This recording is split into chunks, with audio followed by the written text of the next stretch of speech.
और मध्य प्रदेश की राजधानी भोपाल में बंसल हॉस्पिटल ने चिकित्सा के क्षेत्र में एक नया इतिहास रचा है। आपको बता दें कि पहली बार हार्ट की 3 नसों की surgery, bypass surgery minimal invasive पद्धति से की गई है। इस पद्धति की उपलब्धि को डॉक्टर प्रवीण झा के नेतृत्व में anaesthetic doctor Dipankar, doctor Ritesh Jain, assistant surgeon Manish Sahu, doctor Arjun Sahu, Sanjeevani विशेषज्ञ विपिन शर्मा, मोहन यादव और ओटी टेक्नीशियन रवि चौरसिया के साथ साथ सीटीवीएस टीम ने सफल बनाया। डॉक्टर प्रवीर झा पिछले 11 वर्षों से बंसल हॉस्पिटल में कार्डियक डिपार्टमेंट में अपनी सेवाएं दे रहे हैं। उन्होंने बताया कि मिनिमल इन्वेसिव पद्धति से हार्ट में की केवल 1 या 2 नसों की बाईपास सर्जरी की जाती थी, लेकिन इस केस में मरीज की तीनों नसों की बाईपास सर्जरी सफलतापूर्वक की गई है। डॉक्टर प्रवीर झा और मनीष साहू ने बताया कि इस नई तकनीक से मरीजों को आगे के बड़े फायदे मिलेंगे। इसमें केवल 2 इंच का चीरा लगाया जाता है, जिससे ब्लीडिंग काफ़ी कम होती है। इसमें ब्लीडिंग ट्रांसफ्यूशन की ज़रूरत नहीं पड़ती, इन्फेक्शन का खतरा भी कम के बराबर होता है और मरीज को सिर्फ 3 दिनों में ही अस्पताल से छुट्टी मिल जाती है। इसके बाद मरीज 15 दिनों के अंदर अपने कार्य पर लौट सकता है। अब बंसल हॉस्पिटल इस तकनीक का उपयोग नियमित रूप से किया जाएगा। इसका सीधा फायदा प्रदेश और हृदय के रोगियों को मिलेगा। उन्हें बड़े शहरों या मेट्रो शहरों पर निर्भर नहीं होना पड़ेगा। यह उपलब्धि न केवल भोपाल बल्कि पूरे प्रदेश के लिए गौरव का विषय बनी हुई है। हुआ है ये मध्य प्रदेश कह लें कि राजधानी में पहली बार हुआ है, पहली जगह पे हुआ है। भोपाल राजधानी में हम बोल पहली सकते बार हैं, हुआ मध्य है। प्रदेश की राजधानी भोपाल जो उसमें भी ये पहली बार हुआ है। एंड मध्य प्रदेश में इंदौर जैसी सिटी में होते हैं, करते हैं। तो सर ये जो यहाँ के जो स्टाफ है वो बधाई का पात्र भी है सर। बिल्कुल। कहीं ना कहीं आपको भी आज एक अनुभव होगा कि एक अच्छा काम आपके हाथ से हो गया। ये पूरा एक टीम वर्क है, लेकिन इसमें सबसे बड़ा जो योगदान रहा है वो डॉक्टर प्रवीण झा सर का रहा है। He is ultimate main cardiac surgeon. तो जो भी जो ग्राफ्टिंग की है, जो एनास्टोमोसिस करते हैं, वो सर ने ही परफॉर्म किए हैं। हम लोगों ने तो जस्ट सर को हेल्प की है बस। और डॉक्टर मनीष साहू हूँ मैं, बंसल हॉस्पिटल के सिटी वेस्ट डिपार्टमेंट में डॉक्टर प्रवीण झा सर की टीम में असिस्टेंट सर्जन हूँ। चूँकि जो मिनिमल इन्वेसिव कार्डियक सर्जरी है, इसका मेरे को काफ़ी एक्सपीरियंस रहा है। मैं औरंगाबाद में 10 साल रहा हूँ, वहाँ पे हम लोगों ने काफ़ी ऑपरेशंस किए हैं। Around 400 cardiac minimal invasive cardiac surgery का मेरे को एक्सपीरियंस रहा है। बट मैं चाह रहा था कि ये भोपाल में भी शुरुआत हो। और जैसा कि सर ने अभी आपको बताया कि मैंने सर को प्रोत्साहित किया। बट इसमें ऐसा कुछ भी नहीं है, ये तो एक सर का एक विल पावर था कि सर को शुरू करना है। जस्ट मैंने उस चीज़ को इनिशिएट करने की कोशिश की। और मैं सिर्फ यही आपको MICS minimal invasive cardiac surgery के बेनिफिट्स बताना चाहूँगा कि पेशेंट जो है जिस दिन सर्जरी होती है उसके तीसरे दिन पेशेंट को हम डिस्चार्ज कर सकते हैं। इसके बेनिफिट्स ये रहते हैं कि एक तो इन्फेक्शन होने के चांसेस काफ़ी कम हो जाते हैं। स्कार जो होता है वो काफ़ी छोटा होता है। एंड ब्लीडिंग होने के चांसेस कम होते हैं। पेशेंट को ब्लड ट्रांसफ्यूजन जो है हॉस्पिटल स्टे के दौरान ना के बराबर लगता है। एंड पेशेंट अपनी रूटीन दिनचर्या जो है, ऑफिस ज्वाइन करना है, किसी को जॉब ज्वाइन करना है, किसी को बिजनेस ज्वाइन करना है, वो हार्डली ऑपरेशन के 12 से 15 दिन में अपनी रूटीन एक्टिविटी को ज्वाइन कर सकता है।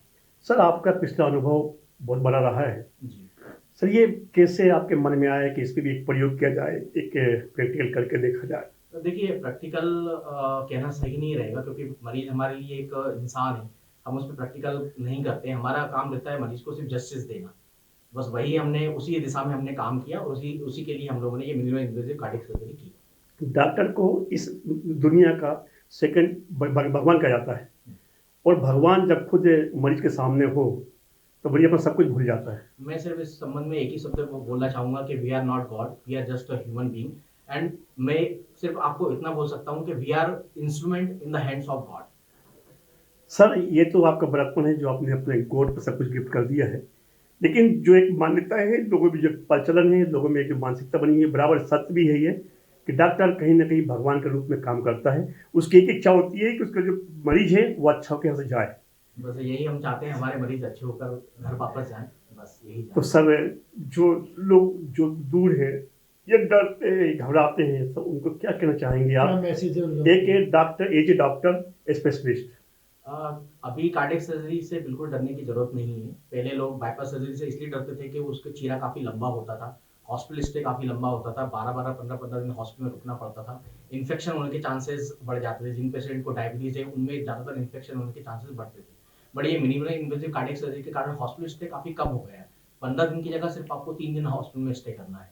इन्फेक्शन के चांसेस काफ़ी कम हो गए हैं, जिसके कारण जो है पेशेंट इस टेक्नोलॉजी पे ट्रस्ट कर सकता है और हम हमारा पूरा 100% देने की कोशिश करेंगे। डॉक्टर साहब, कहीं ना कहीं ऐसा रहता है, लोगों में एक सोच होती है, आपके अनुभव बहुत है, उसमें कोई ऐसा पेशेंट भी आया होगा आपके जो आज भी आपको याद में, आपके मन मस्ती में छाया होगा सर? अब ये तो it's a part of surgery, मतलब इसमें सर्जरी में कब क्या हो सकता है, कब कौन सा इंसिडेंट हो जाए, वी नेवर नो। तो बस हम इतना जानते हैं कि हमको वो सिचुएशन से डील करना है। Sir, he is started your robot surgery robotic surgery is not started yet in Bhopal. and आगे चल के अब we behavior can think of robotic surgery about. नमस्कार, मैं डॉक्टर प्रवीर झा। मैं बंसल अस्पताल भोपाल में कार्डियोथोरेसिक सर्जन हूँ। हृदय की जितनी भी बीमारियाँ हैं उनकी ओपन हार्ट सर्जरी और बाईपास सर्जरी, इस तरह की सारी सर्जरीज मैं पिछले 14 सालों से बंसल अस्पताल में कर रहा हूँ। सर, ऐसा कोई अनुभव आपका जिसमें बहुत उसमें बाद में मरीज को कंफर्टेबल फील हुआ हो, नहीं पहले लगता रहा कि शायद बहुत जटिल है, तो कैसा कुछ बताइए। देखिए, हार्ट सर्जरी वैसे तो जितनी भी सर्जरीज होती हैं उनमें सबसे जटिल सर्जरीज में से मानी जाती है, लेकिन कुछ केसेस ऐसे होते हैं जो बहुत उलझे हुए होते हैं और बहुत जगह से निगलेक्टेड होते हैं। कई पेशेंट ऐसे होते हैं जो नागपुर, इंदौर, दिल्ली, कई जगह से मरीज को बहुत हाई रिस्क बता के निगलेक्ट कर दिया जाता है। तो ऐसे मरीजों को जब हम यहाँ पे उपचार करते हैं और वो मरीज ठीक होकर घर चले जाते हैं तो वो हमारे लिए बहुत संतोषजनक होता है। सर, कुछ ऐसा भी प्रकरण आया होगा जिसका आपको अफसोस हुआ हो सर, काम करने बाद भी? हाँ, अब जैसे कभी कभी क्या पेशेंट बहुत लेट आता है हमारे पास, बीमारी कई सालों से है और उसको पता भी है कि बीमारी का ऑपरेशन करवाना चाहिए, पर वो ऑपरेशन के डर से उसको टालते टालते जब बीमारी बहुत बस के बाहर हो जाती है, एक सीमा से ज़्यादा हो जाती है, और तब हम उसको ठीक करने के प्रयास में कई बार मरीज नहीं ठीक हो पाता और हम मरीज को खो बैठते हैं, तब हमें ज़रूर अफसोस होता है कि शायद जागरूकता के अभाव में मरीज समय से हम तक पहुँच नहीं पाया और इसलिए पेशेंट को हम बचा नहीं। कोई अपील करना चाहेंगे पेशेंट के फैमिली से या आम पब्लिक रिलेटिव? देखिए, हार्ट के ऑपरेशन, ओपन हार्ट सर्जरी के विषय में बहुत लोगों में भय रहता है। अगर किसी को पता चलता है कि उसको ओपन हार्ट सर्जरी करवानी है तो बहुत घबरा जाता है और उसको ये समझ नहीं आता कि क्या करें, कहाँ जाएं, किस जगह जाएं। तो मैं आम जनता से यही कहना चाहूँगा कि आज के दिन में कितनी भी हार्ट की जटिल बीमारी हो, उनका बहुत सीधा सीधा उपचार है, बहुत सेफ हो गई हैं सर्जरी, बहुत सुरक्षित हो गई हैं और आप सामान्यतः 6-7वें दिन चलते हुए घर जा सकते हैं।